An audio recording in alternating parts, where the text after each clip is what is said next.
জীবনে কখনো কি কোনো মৃত মানুষকে গোসল করিয়েছেন? সুযোগ পেলে মৃতদের গোসল করাবেন। খুব কাছ থেকে দেখবেন মৃত মানুষের দেহটা কত অসহায় হয়। মৃত্যুর পরে মানুষের মৃতদেহ কতটা ভয়ের কারণ হয়ে দাঁড়ায়।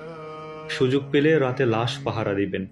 তখন বুঝতে পারবেন মৃত্যুর পরের প্রিয় মানুষটার লাশ রাতের বেলা আপনার কাছে কত অদ্ভুত লাগে, কত ভয়ের কারণ হয়ে ওঠে, কত আতঙ্কের কারণ হয়ে যায়।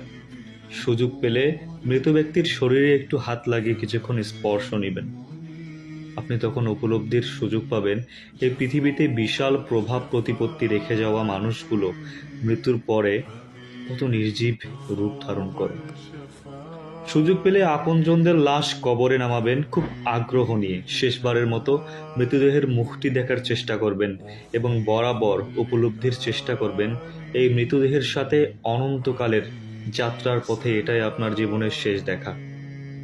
জীবনের সুযোগ পেলে মাঝে মধ্যে কবরস্থানে গিয়ে নীরবে কিছুক্ষণ দাঁড়াবেন।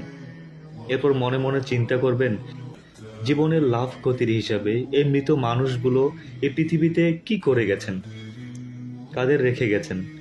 যাদের রেখে গেছেন তারা কি কখনো এই মৃত মানুষগুলোকে স্মরণ করার জন্য কবরস্থানের আশেপাশে আসে? আমাদের সবার শরীরেই কম বেশি রক্তকণা আছে।